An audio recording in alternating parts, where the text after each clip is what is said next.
सरस्वती में जकित महर्षि का एक भी गुण पा जा तो मैं संतपना छोड़ दूंगा।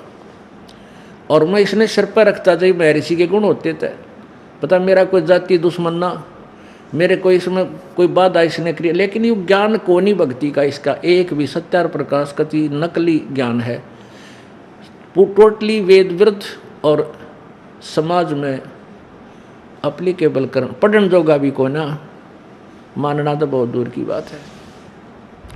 और आज तक इसकी महिमा का बोलबाला हे भगवान किससे बच्चे बच्चे में सुन रहे। अब महर्षि पढ़ा था, वो तो भाई बड़ा विद्वान पुरुष था। मेरा सगा मामा double MA in English, MA in Sanskrit. और जब इस दास ने परमात्मा की आज्ञा मानकर यह सत्संग शुरू किए तो क्रोथा आश्रम बनाया ही था, साल भर होया होगा। मेरी माँ बीमार होगी, मेरे साथ ही रहते माता पिता, तो उनको पता लगा तो वो मिलन खातिर आ गए। तो आगे बैठे बातचीत हुई, मैंने उनसे कहा कि ऐसे ऐसे सत्यार प्रकाश में महर्षि दयानंद जी ने बहुत ही गलत ज्ञान प्रचार लिखा हुआ है और ये वेदों के ज्ञाता नहीं थे। तो मेरे मामा जी कहे रो की बात कहे, भाई तो बड़े महान विद्वान थे, क्या बात कह रहे हो। एक नहीं सुनी, उठ कर चल पड़ा। हमने प्रमाण दिखाने की चेष्टा की, देखा भाई आँखें देख ना, भाई तो बड़े विद्वान पुरुष थे। यानी उसकी स्तुति इतनी बोल रही है महर्षि दयानंद की कि संस्कृत का एमए व्यक्ति भी उनके द्वारा किए गए अनुवाद से वो कति बैठा रहा है। नो ना भी बढ़िया, इसके सब अनुवाद कोई कर नहीं सकता, ये तो समाधि ला के वेदों के मंत्रों के अर्थ ढूंढा करता है। तो अपनी विद्वता फेल कर देते हैं उनके अनुवाद का आगे। अब और जनसाधारण की तो मैं कहूँ कि क्यों मानने का जो एक एमए संस्कृत का व्यक्ति और उसके गलत अनुवाद को ठीक मान रहा है, क्योंकि उसकी सुनी सुनाई में मात है, वो इतना फ्यूज हो गया। और ऐसे इस कागजी शेर के लिए मन ने सिर फुटवाना पड़ गया। इस दास की ड्यूटी लाजी परमात्मा ने, और यो कति थोथला करके दर दिया। इसकी तो धोती सी धोती दयानंद की है, इसका नाम लेने से भी नफरत करा करेंगे लोग, आगे आने वाले समय देख लेना। मेरा उद्देश्य यही है कि जो ये नकली अंडी पाक रहे हैं ना, ऋषि महर्षि गुरु, इन सब की पालिश तार दूँ ज्ञान से, फिर ये जनता समझ जाएगी ओरिजिनल और डुप्लीकेट को। फिर कौन डुप्लीकेट नचा होगा, ऐसा बावड़ा कोई को नहीं। तो वो समय भी आ लिया, तकरीबन सबकी पालिश उतर चुकी है, पर देखने वाले जो अभी बोले हैं वो देखना भी नहीं चाहते अपने गुरुजी के बारे में। हमारे गुरुजी के बारे में यो रामपाल कुछ बात कह रहे हैं, कि निंदा करे, वो तो निंदा। रामपाल इतना बावड़ा नहीं है कि अपने सिर पर बार धरे। इसे घाटे के सौदे ने रामपाल नहीं कर सकता कि किसी की निंदा करके अपने सिर पर बार धरूं, सपने में भी नहीं सोच सकता। हाँ, सच्चाई कहना पुण्य होता है, और वो भी परमेश्वर की ओट में बैठकर कही जा सकती है। परमेश्वर की आड़ में बैठकर ये दास सत्य कह रहा है, और इस सत्य का इतना प्रभाव हुआ है कि लाखों की संख्या में पुण्यात्मा इसको स्वीकार कर चुकी है। तो पुण्यात्माओं, इस काल ने ऐसे ही जैसे ये श्री शिवदाल जी भेज रखे थे, ये काल का दूत था, और इनको कह भी पता नहीं था भक्ति का। पता था इस काल को इतना कि कलयुग में अब ये आ गई थी बिचली पीढ़ी, और इसमें सतलोक की महिमा, अपने निज घर की महिमा का प्रचार होना था। तो उससे पहले काल ने कहा था कि 12 पंथ करूं मैं साजा, नाम तुम्हारा ले करूं आवाजा। 12 पंथ नाम जो ले ही, वो मेरे मुख आन समोही। और अनेक पंथ में चलाऊं, नाम तुम्हारा ले गुण गाऊं। परमात्मा से वार्ता हुई थी काल की, जब जोगजीत रूप में भगवान आए थे। वो अपने परमात्मा को नहीं पहचान सका काल, ब्रह्म उनको अपना बड़ा भाई जोगजीत समझता था। तब जोगजीत ने कहा था कि काल मैं तेरा भांडा फोड़ पर कहूँगा, तूने जो दुनिया को भ्रमित कर रखा है, गलत ज्ञान प्रचार करवा रहा है, तूने परमात्मा का नाम और निशान मिटा दिया परमेश्वर का। तेरी वास्तविकता से मैं जनता को परिचित करवा पाऊंगा और कहूँगा युग काल है भाई, इसकी पूजा मत करो, परमात्मा कोई और है। तब काल ने कहा था कि 3 युगों में जीव कम ले जाना, और चौथा युग जब कलयुग आवे तब तो शरण जीव बहु जावे। ऐसा वचन हर मोय दीजे, तब संसार गवन तुम कीजे। तो जोगजीत रूप में परमात्मा ने इसको ये वरदान दे दिया था, आशीर्वाद दे दिया था कि भाई 3 युगों में जीव थोड़े ले जाऊंगा, और चौथा युग जब कलयुग आवे तब तो शरण जीव बहु जाओ। इसको पता था कि चौथे युग कलयुग में और ये बिजली पीढ़ी जब शिक्षा प्रारंभ होएगी इस संसार में, परमात्मा आवेंगे और अपने ज्ञान का प्रचार करेंगे। उससे पहले इसने नकली पंथ चला दिए, सतलोक की महिमा गाने वाले जो राधा स्वामी पंथ है, यो सब तय 1 नंबर का काल प्रेरित है। और दूसरे नंबर पर ये धन धन सतगुरु, ये भी काल के ही पंथ है। और तीसरा ये निरंकारी पंथ, और चौथा ये अंसा देश वाले।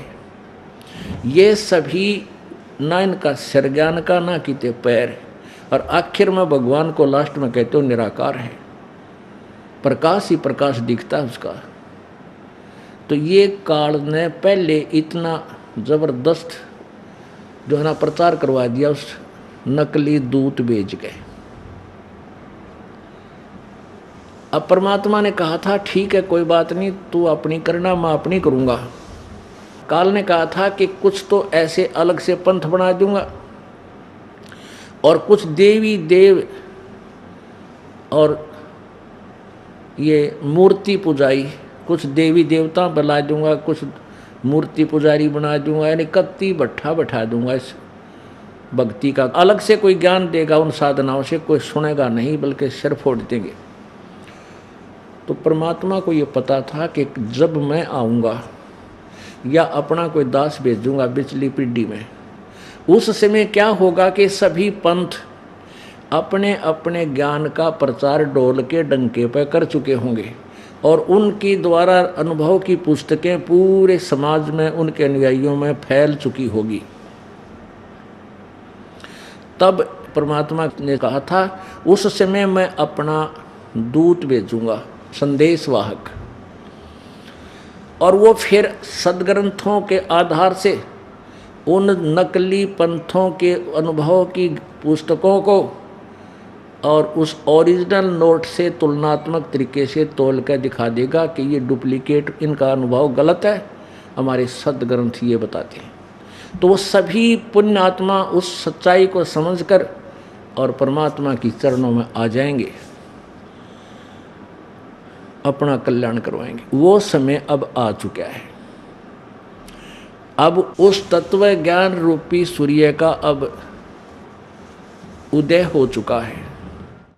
जब सूर्य उदय होता है प्रकाश थोड़ा सा कम होता है, धुंधला होता है, और जब ये शिखर में आएगा फिर सब अंधेरा मिट जाएगा। अंदर कमरा में भी रोशनी बन जाती है, जहाँ अंधेरा वैसे होता है, कक्षों में भी चांदना बन जाता है। तो पुण्यात्माओं, अब ये तत्व ज्ञान रूपी सूर्य पूरे विश्व को रोशनी देगा, और पूरा विश्व में भाईचारा, प्रेम, भगवान से डर, ये हाहाकार जो माया की दौड़ जिससे अंधा होकर इंसान कुछ भी आगे पीछा नहीं देखता, कोई किसी की आत्मा दुखाते हुए भी नहीं डरता, मांस खाते हैं, बुरा हाल हो रहा है, ये सब समाप्त होगा। परमात्मा के पास सारे तरीके होते हैं। प्रथम तो परमेश्वर की चेष्टा होगी कि सभी मानव समाज इस ज्ञान को समझ लेगा, और जो नहीं मानेंगे वो कुछ एक व्यक्ति होंगे। फिर जैसे फसल होती है ना, फसल, और उसमें फसल अच्छी तगड़ी हो जाती है और फिर उसमें खरपतवार थोड़ा बहुत रह भी जाता है तो वो हानि नहीं करता, वो थोड़े से दिनों में पीला पीला होकर आप पर सूख जाया करे। उस फसल के नीचे का थोड़ा बहुत घास फूस हो भी जा तो उसको दबा नहीं सकता। तो ऐसे अब वो समय आएगा, बहुत ही शीघ्र संभावना है परमात्मा के आदेश अनुसार। तो पूरे विश्व में एक बार ऐसी शांति होगी जैसे पुण्यात्माओं, आप जी के हृदय में जो पुराने भक्त हो चुके हैं, आपके हृदय में दूसरे की वस्तु कभी नहीं समा सकती। कोई न सोचा है किसी को चोरी कर लूँ या को लूट कर लूँ, मिलावट कर दूँ, भगत कभी नहीं कर सकता। और मान ले कोई करेगा तो उसको इतना झटका लगेगा, 50 कमा के लाओगा, 200 का बालक बीमार हो जाएगा, बच्चे का 200 रुपये लग जाएंगे। फिर वो सोचेगा बैठ के, अब मैंने गलती की थी, आज 50 रुपये लिए थे, 200 लागे, आगे हाथ जोड़ दिया, भगवान ही का माफ़ कर दिया, फिर नहीं करूँगा। तो ऐसे फिर भय बनेगा। अब पुण्यात्माओं, जब आप भगवान के चरणों में आ गए, आप स्टूडेंट हो गए, हमारे इस स्कूल के आप विद्यार्थी हो गए। अब जैसे बच्चा स्कूल जाता है, विद्यालय में वो कोई गलती करता है तो अध्यापक उसको डराता है, धमकाता है, एक आधा थप्पड़ चट्टू भी मार देता है, तो ताकि बच्चा बिगड़े नहीं, अपना जीवन सुधार ले। और जो बच्चा स्कूल नहीं जाता तो वो अध्यापक जब स्कूल से आ रहा होता है और बगैर नाम वाला बच्चा, बगैर जो वहाँ एडमिट प्रवेश नहीं है जिसका, वो चाहे कितनी शरारत करो, चाहे अध्यापक ने गाल भी दे जाओ, चाहे हुर हुर करके बाज जाओ, उसने कुछ नहीं कहता अध्यापक, क्योंकि वो स्टूडेंट को नहीं उसका। और वहाँ स्कूल का बच्चा है, वो चाहे बाहर भी गलती कर दे, उसने धमकाया करे, और स्कूल में आए पाछा तो नोट करड़ा कर देगा, तो फिर वो बच्चा गलती नहीं करता। तो ऐसे ही आप परमात्मा के बच्चे होगे, उसके स्कूल में प्रवेश हो गया। अब आप गलती करोगे ना, आप ना भगवान पीटे बीगा, डरावा बीगा, धमकावा बीगा, झटका भी देगा, थोड़ा बहुत हानि भी करेगा, ताकि आप सुधर जाओ।